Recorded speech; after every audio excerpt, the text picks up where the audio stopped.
Hi friends, આજે આપણે બનાવશું એકદમ હેલ્ધી એવું બીટનું મિલ્કશેક। તો રેસીપી એન્ડ સુધી જરૂરથી જોજો।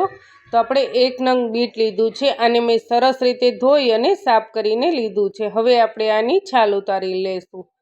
તો આપણે રેગ્યુલર બધા બીટ તો ખાતા જ હોઈએ છીએ સલાડમાં ને, પણ જો તમારે આ રીતે મિલ્કશેક બનાવીને પીવું હોય તો પણ તમે પી શકો છો, કારણ કે લોહીની કમી દૂર કરે છે અને શરીરમાં પણ ઘણું ફાયદાકારક છે।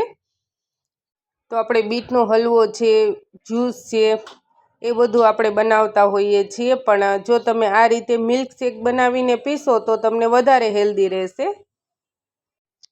તો અત્યારે સિઝન છે એટલે બીટ સરસ મળતું હોય છે માર્કેટમાં।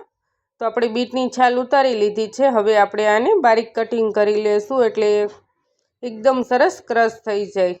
આ રીતે નાના ટુકડા કરી લેશું। તો આપણે આ બીટ છે તેને કટિંગ કરીને આ રીતે લઈ લીધું છે એકદમ બારીક। હવે મેં 500 ml જેટલું દૂધ લીધું છે। બીટ કટિંગ કરીને લીધું છે, કાજુ બદામના ટુકડા કરીને લીધા છે, 1 થી 1.5 ચમચી ખાંડ લીધી છે અને થોડું આપણે જાયફળ લીધું છે।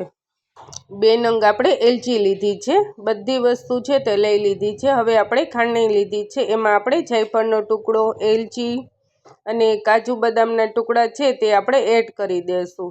અને આપણે થોડા ખાંડી લેશું। આ રીતે આપણે ખાંડી લેશું। હવે આપણે બાઉલ લઈ લીધું છે, બાઉલમાં આપણે આ કટિંગ કરેલું બીટ છે તે આપણે એડ કરી દઈશું। 1.5 ચમચી જેટલી ખાંડ એડ કરશું અને આ કાજુ બદામનો ભૂકો છે તે આપણે એડ કર્યો છે। હવે આપણે દૂધ એડ કરી દઈશું। તો આપણે દૂધ એડ કરી દીધું છે, હવે ક્રશ કરી લેશું। તો આપણે ક્રશ કરી લીધું છે, હવે આપણે સર્વ કરશું। તો આપણે ગ્લાસમાં બરફના ટુકડા છે તે એડ કરી દઈશું।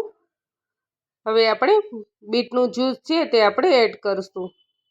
તો તૈયાર છે એકદમ હેલ્ધી એવું બીટનું જ્યુસ। તો ફ્રેન્ડ્સ, તમને આજની મારી રેસીપી ગમી હોય તો ફ્રેન્ડ્સ અને ફેમિલી મેમ્બરમાં જરૂરથી શેર કરજો। ઉપરથી આપણે કાજુ બદામનો ભૂકો છે તે એડ કરશું। Thank you for watching.